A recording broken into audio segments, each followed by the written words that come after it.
नमस्कार दोस्तों, आप सभी लोग का डायरेक्ट स्टडी डॉट कॉम पे मैं रोहित कुमार बहुत बहुत स्वागत करता हूं। जैसा कि आपको पता है कि जब आप बीपीएससी टीचर बनना चाहते हैं तो उसमें कहीं ना कहीं 40 नंबर का साइंस आपका पीछा नहीं छोड़ेगा। और 40 नहीं दोस्त, जीएस सेक्शन जो 40 मार्क्स का आता है, जीएस सेक्शन उसमें भी 5 क्वेश्चन कम से कम मिनिमम रहते हैं दोस्त साइंस से। तो सोच के देखिए, 45 क्वेश्चन जो है दोस्त, ये आपका पीछा नहीं छोड़ेगा। साइंस यदि स्ट्रॉन्ग करेंगे तो कहीं ना कहीं आपके लिए बहुत काम का होगा। इसीलिए ये मैं सीरीज चला रहा हूँ दोस्त।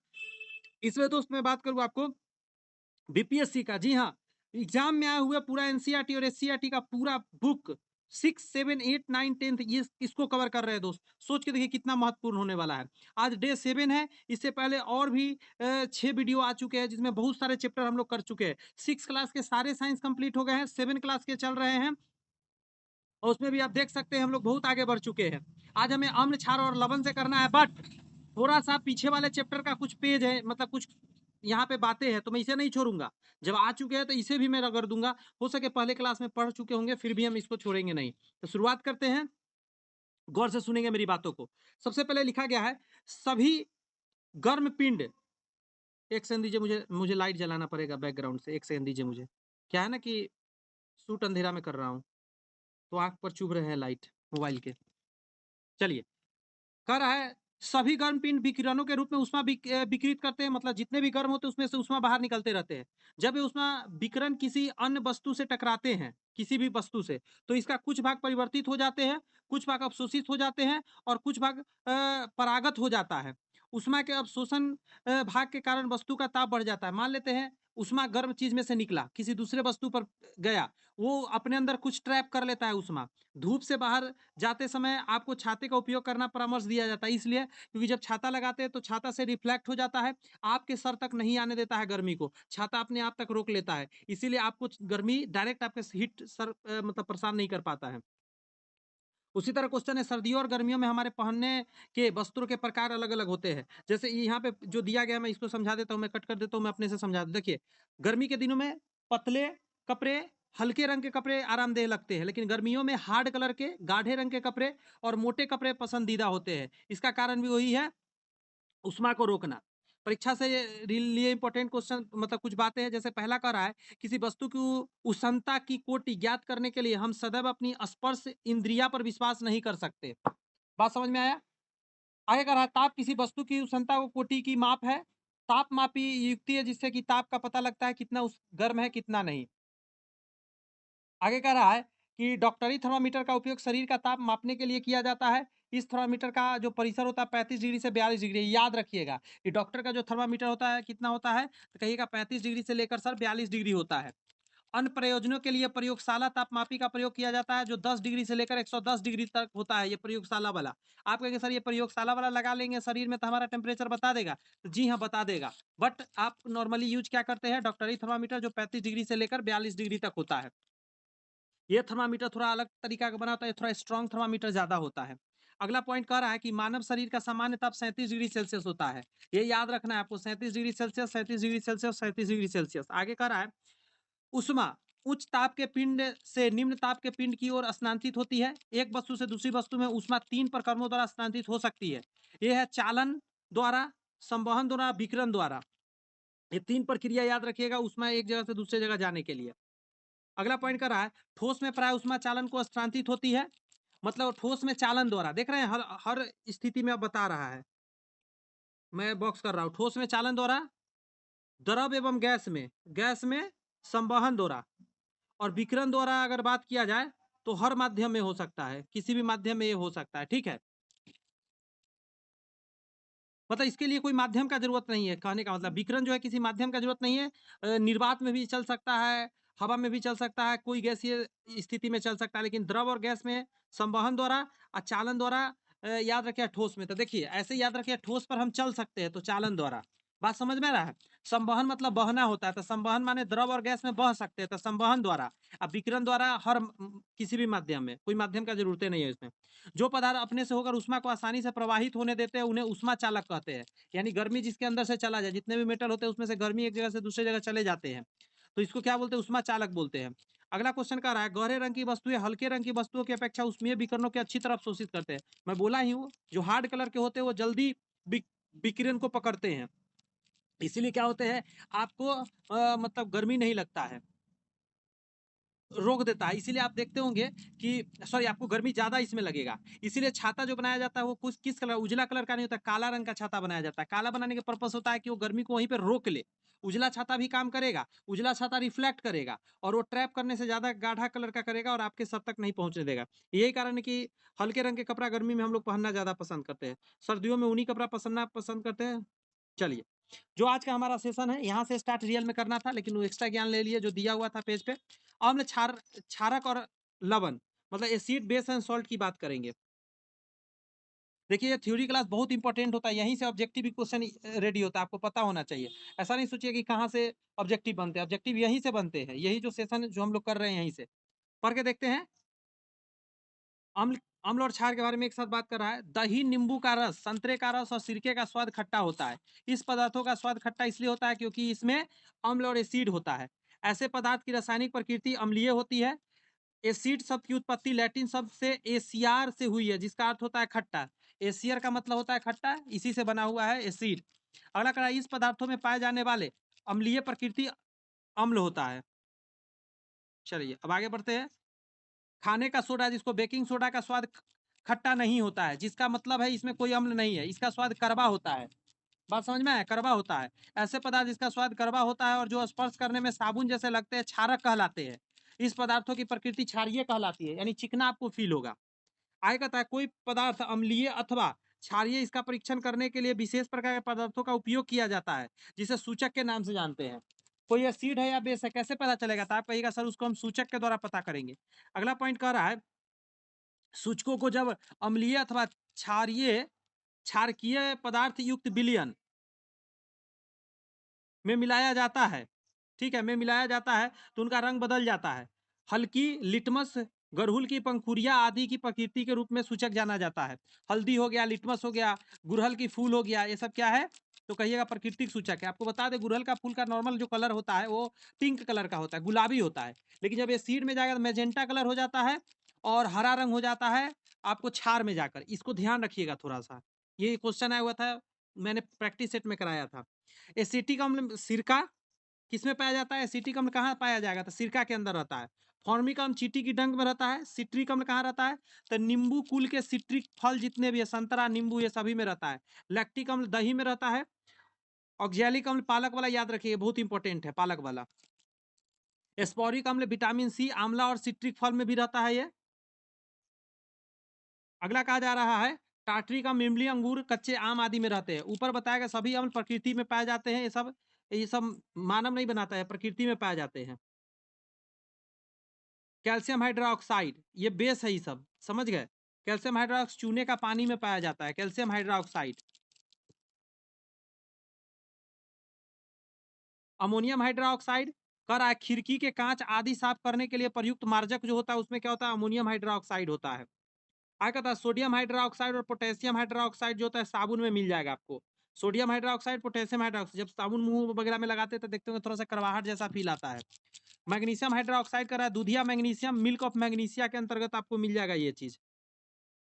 प्राकृतिक सूचक की बात करें, लिटमस प्राकृतिक रंजक है, लिटमस के बारे में कह रहा है। चलिए इसको अच्छे से पढ़ते हैं लिटमस जी को। सबसे समान रूप से उपयोग किए जाने वाला प्राकृतिक सूचक लिटमस है। इसे लाइकेन यानी सैक से निष्कासित किया जाता है। आसूत जल में इसका रंग मॉब नील सोन होता है। जब इसे अम्लीय विलयन में मिलाया जाता है तो यह लाल हो जाता है, और जब क्षारीय विलयन में मिलाया जाता है तो यह नीला रंग का हो जाता है। ये तो हर बच्चा जानता है। देखिए, एसिड लाल करता है, एसिड लाल करता है, ध्यान रखिए, एसिड लाल, और क्षार हमेशा क्या करेगा? नीला, क्षार नीला कलर देता है। यह विलयन के रूप में यह विलयन के रूप में अथवा कागज की पट्टियों के रूप में उपलब्ध होता है, जिन्हें लिटमस पत्र के नाम से कहते हैं। सामान्यतः लाल और नीले लिटमस पत्र के रूप में उपलब्ध होता है। ऐसे विलयन जो लाल अथवा नीले लिटमस पत्र के रंग को परिवर्तित नहीं करते, उदासीन होते हैं, जैसे पानी। ऐसे पदार्थ न तो अम्लीय होते हैं ना ही क्षारीय होते हैं, वो 7 होता है उसका पीएच मान। अगला कहा जा रहा है, उदासीनीकरण क्या है? तो अम्ल के बारे में कहते हैं कि नीले लिटमस को लाल कर देता है, क्षार लाल लिटमस को नीला कर देता है। जब विलयन क्षारीय होता है तो फिनप्थलीन गुलाबी रंग देता है। यहाँ पे गौर करिएगा, कह रहा है जब विलयन क्षारीय होगा तो फिनोप्थिलीन गुलाबी रंग देगा। इसके विपरीत जब अम्लीय विलयन अम्लीय होगा तो रंगहीन हो जाता है। ठीक है। जब किसी अम्लीय विलयन में क्षारीय विलयन मिलाया जाता है तो दोनों एक दूसरे को उदासीन कर देते हैं और उसका प्रभाव खत्म हो जाता है, ना वो कोई कलर देवे नहीं करेगा, उदासीन हो जाएगा।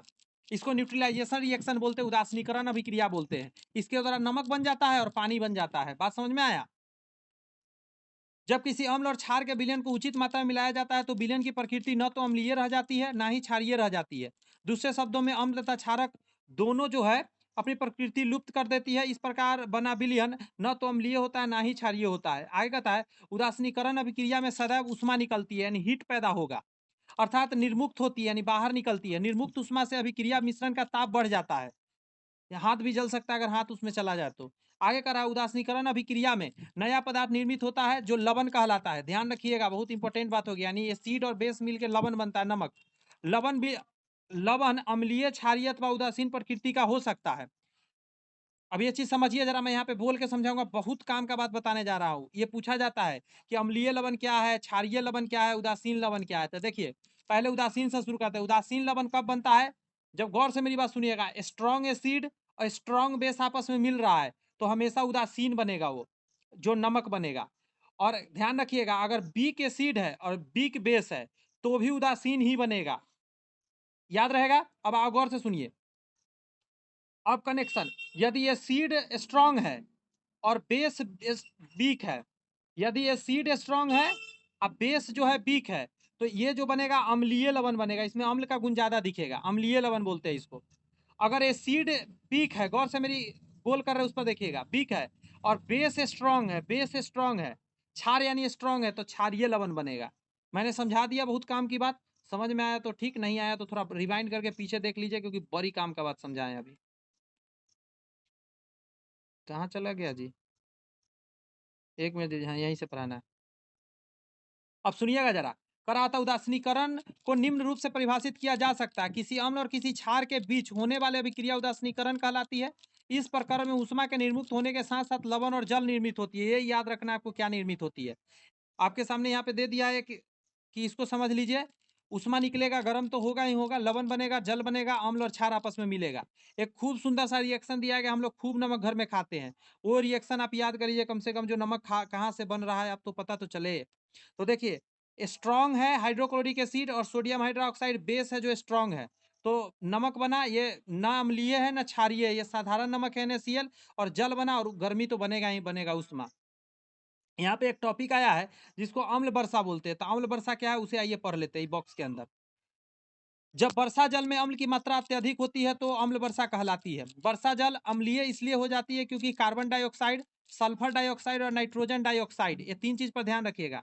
Carbon dioxide, sulphur dioxide, nitrogen dioxide जैसे गैसें जो वायुमंडलीय प्रदूषण का काम करते हैं, निर्मुक्त होते हैं और चले जाते हैं ऊपर में। वर्षा जल में घुलकर क्रमशः कार्बोनिक अम्ल, सल्फ्यूरिक अम्ल और नाइट्रिक अम्ल बनाती है।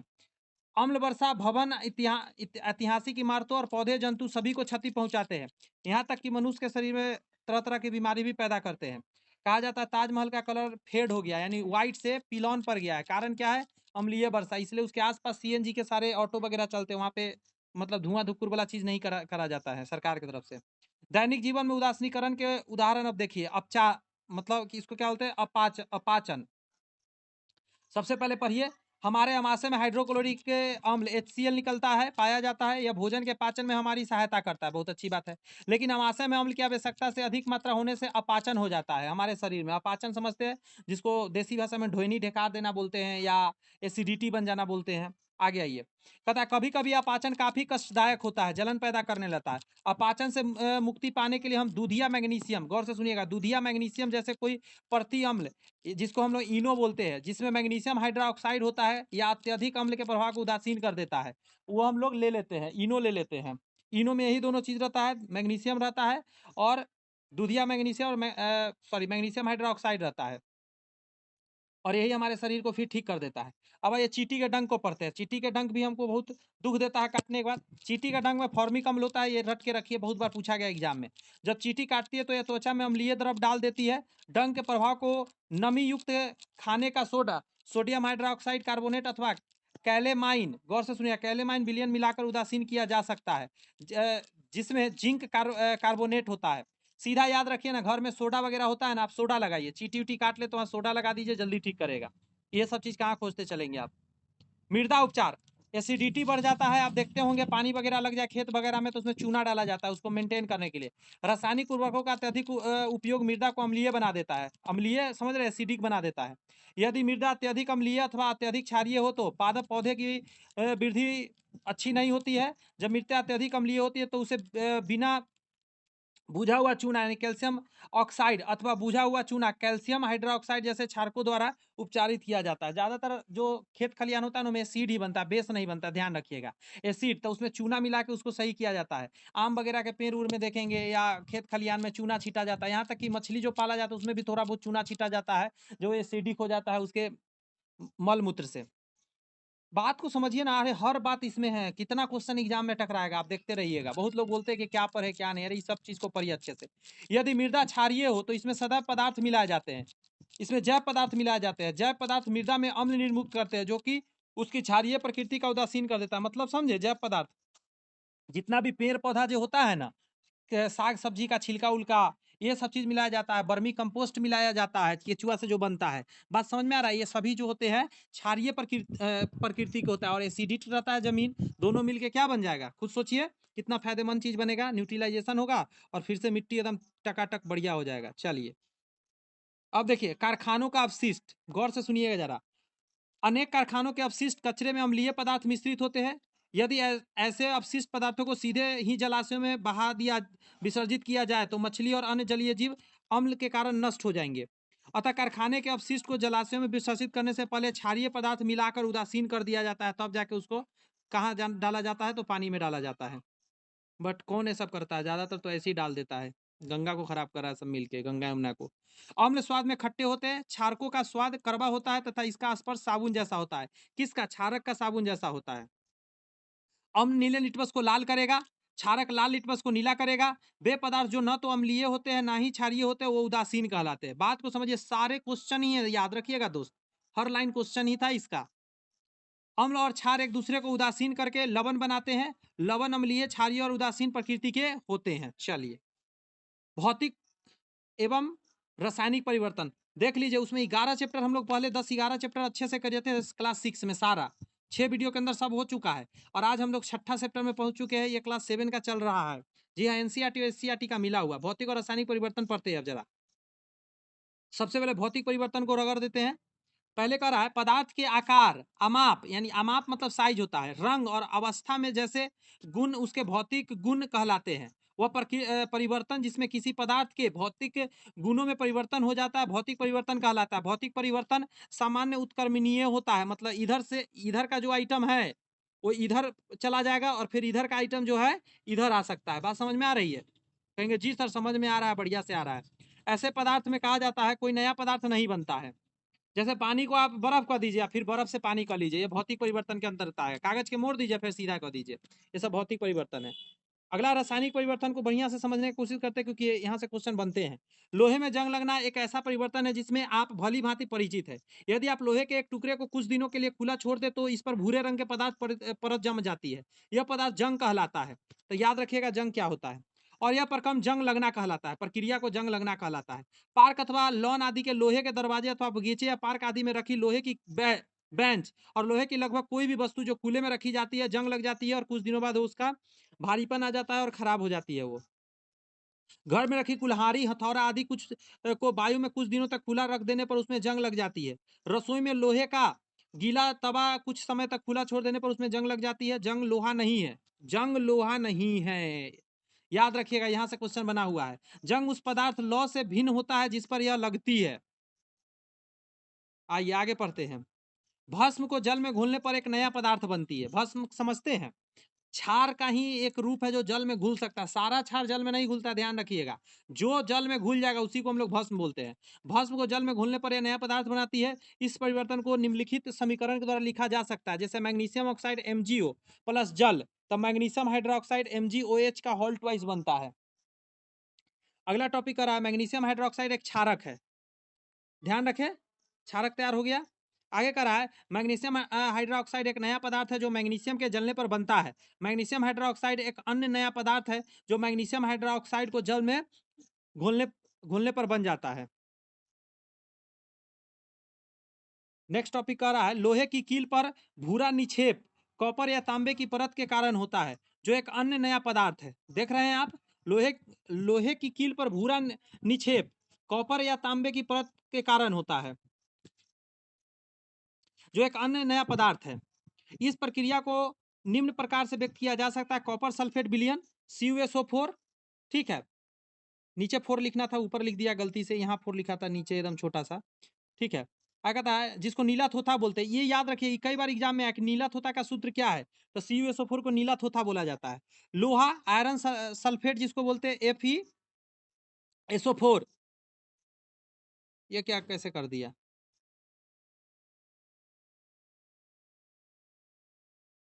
अच्छा यहाँ एरो देना भूल गए, यहाँ एरो दिया आएगा, मैं सबको इरेज करता हूँ, एक सेकंड रुक जाइए, एक सेकंड मुझे दीजिए। देखिए यहाँ पे एरो देना भूल गया, ये जो लिखा ना आयरन सल्फेट का विलयन, यहाँ के बाद एक एरो ऐसे दे देता तो फिर ये लाइन सही है। तो देखिए यहाँ कॉपर लोहा रिप्लेस हो गया, कॉपर हट गया, लोहा यहाँ के चिपक गया, तो क्या बन गया, तो फेरस सल्फेट बन गया जो हरा रंग का होता है, पहले नीला कलर का था CuSO4, और कॉपर अलग हो गया जब भूरा निक्षेप प्राप्त होता है। बात समझ में आई कुछ, यह है प्रक्रिया। आगे कहा जा रहा है प्रखनली में परिवर्तन निम्न प्रकार से होते हैं। सिरका अगर लिया जाए जिसको एसिटिक अम्ल बोलते हैं, प्लस खाने का soda sodium hydroxide carbon dioxide CO2 plus अन्य पदार्थ कार्बन डाइऑक्साइड और चूने के पानी के बीच अभिक्रिया निम्न प्रकार से होती है। कार्बन डाइऑक्साइड चूने का पानी कैल्शियम कार्बोनेट और जल बना देता है। मतलब ये दोनों चीज मिलाइएगा ना, ये दोनों चीज, तो ये दोनों चीज बन के आपको मिल जाएगा। बहुत काम की बात नहीं है, यहाँ है देखिए, जब कार्बन डाइऑक्साइड को चूने के पानी में प्रवाहित किया जाता है तो कैल्शियम कार्बोनेट बनता है। ये है बढ़िया काम का लाइन, ये एग्जाम में बना हुआ है एग्जाम, जिसमें चूने का पानी दुधिया हो जाता है। ये कितना बार एग्जाम में आया दुधिया होने का कारण, तो कार्बन डाइऑक्साइड का चूने के पानी में प्रवाहित की जाती है तो कैल्शियम कार्बोनेट बनता है, जिसे चूना चूना दुधिया हो जाता है। चूने के पानी को दुधिया हो जाना कार्बन डाइऑक्साइड का मानक परीक्षण है। प्रत्येक परिवर्तन में एक या अधिक नया पदार्थ बनते हैं। मैग्नीशियम को जलाने पर बनने वाले भस्म एक नया पदार्थ है, ध्यान रखिए भस्म। कॉपर सल्फेट की लोहे के साथ अभिक्रिया का आयरन सल्फेट और कॉपर बन जाते हैं, ये दोनों नए पदार्थ होते हैं।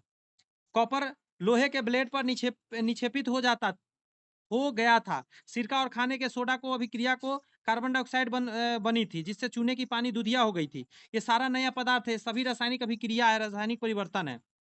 वह परिवर्तन जिसमें एक या अथवा एक से अधिक पदार्थ बनते हैं रासायनिक परिवर्तन कहलाते हैं। क्लियर है, रासायनिक परिवर्तन को रासायनिक अभिक्रिया भी कहा जाता है। मैंने अभी दोनों बात बोला था और दोनों यहाँ लिखा गया है, आगे सुनिए।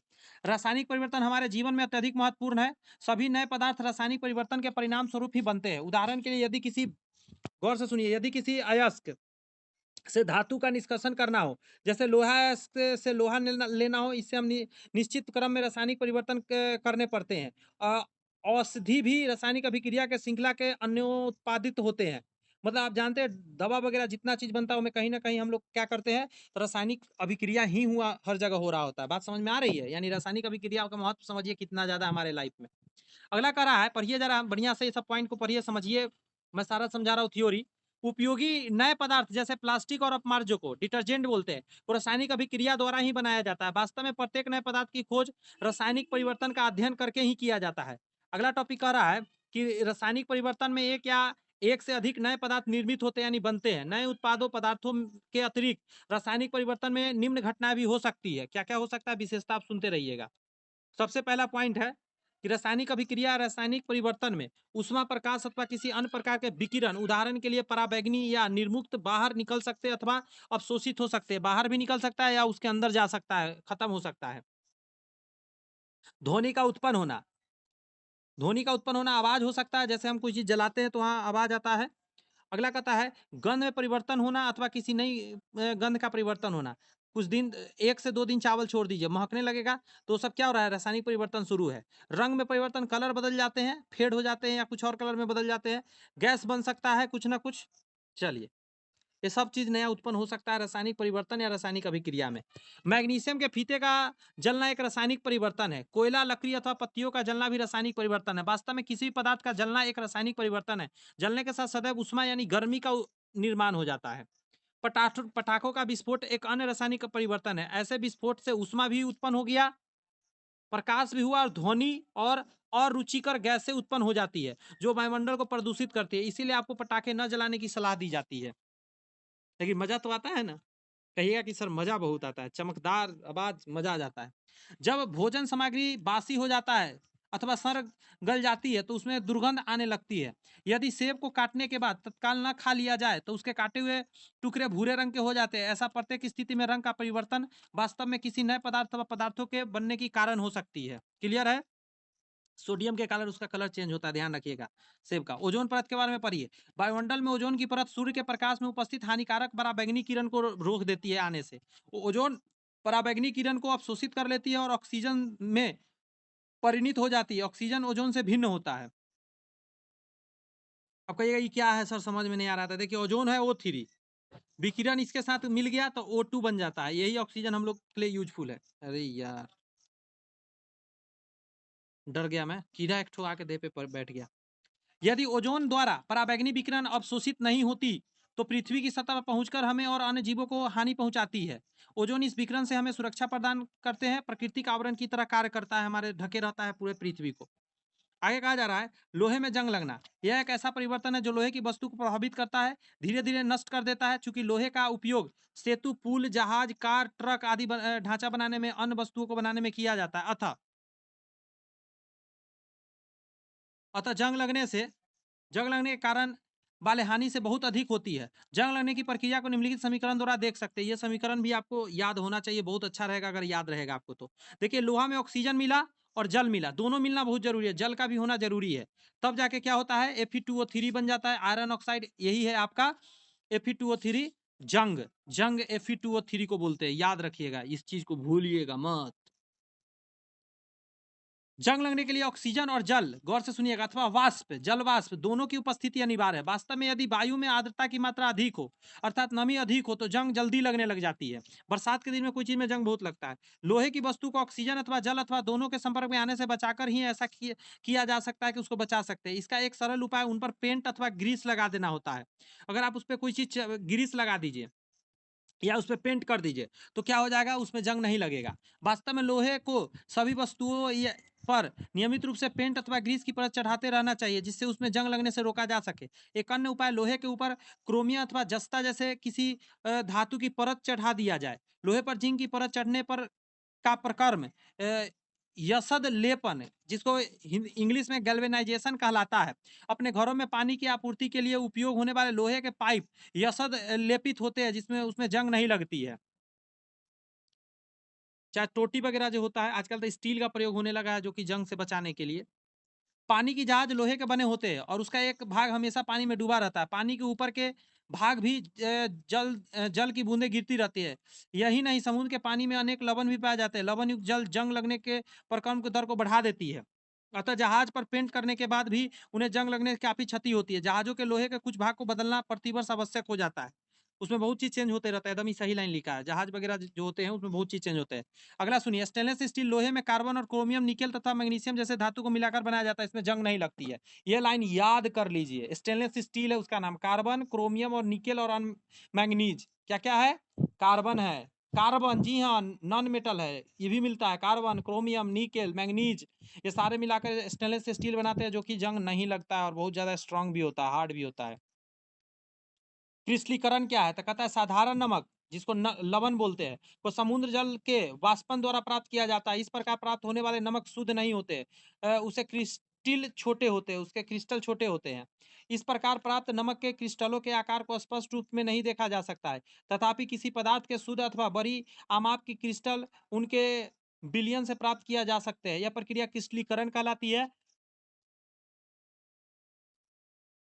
यह भौतिक परिवर्तन का एक नया उदाहरण है। यहाँ पे दोस्त ये पॉइंट कंप्लीट होता है।